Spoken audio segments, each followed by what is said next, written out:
문 사령관은 11월 24일 일요일 노상원과 통화를 하면서 자신이 해외 출장을 간다는 사실을 알렸습니다.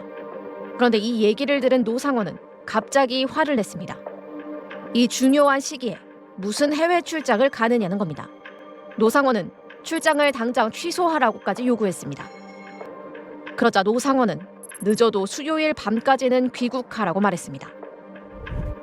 노상원이 말한 수요일은 11월 27일. 이때 도대체 무슨 일이 있었기에 노상원은 27일 밤을 콕 집어 이때까지 돌아오라고 했던 걸까? 북한이 지난 18일 이후 열흘 만에 대남 오물풍선을 띄웠습니다. 27일 하루 뒤인 11월 28일 북한은 33번째 오물풍선을 부양했습니다. 노상원은 북한이 오물풍선을 날리면 우리가 원점을 타격하고 지원 세력을 타격할 수 있어서 너희가 임무 수행을 할 수도 있다. 계엄 상황이 되면 정보사가 선관위에 가서 부정선거 관련 자료를 찾기 위해 사람들을 잡아와야 한다고 말했습니다. 또 김용현 장관은 11월 17일 오물풍선이 군사 분계선을 넘을 시 경고 사격을 하고 북한이 화기 도발을 하면 지체 없이 원점을 타격하도록 대응 계획을 세우라고 지상작전사령부에 지시했던 것으로 파악됐습니다. 노상원이 해외 출장 문제로 문상호에게 화를 냈다던 11월 24일은 김용현이 윤석열 전 대통령으로부터 비상대책이 필요하다는 지시를 받았던 날이기도 합니다.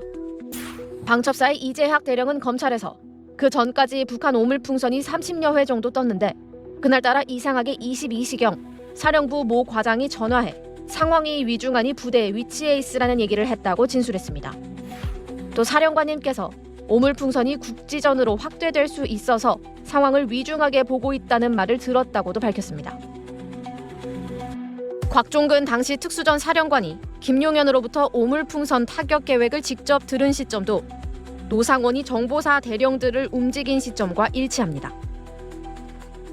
10월 정도로 기억을 하는데 김용현 전 장관으로부터 북한 오물풍선 쓰레기 상황이 발생하면 원점을 강력하게 타격하겠다 하고 합참 지휘통제실에 직접 내려가서 지휘하겠다 라는 소리를 저한테 직접 비아폰 통화하면서 저한테 했기 때문에 이틀 뒤인 11월 30일 토요일 여인영의 진술에 따르면 김용현은 이날 명확하게 조만간 계엄을 하는 것으로 대통령이 결정하실 것이라며 계엄 시행 계획을 못 박았습니다. 공교롭게도 같은 날 노상원은 김용현 국방장관의 공관을 방문했는데 검찰은 이 무렵 노상원이 계엄 선포문과 포고령 등을 작성했을 가능성이 크다는 수사 보고서를 작성한 것으로 파악됐습니다. 노상원은 이날부터 12월 3일까지 매일 김용현 국방장관의 공관에 방문했습니다.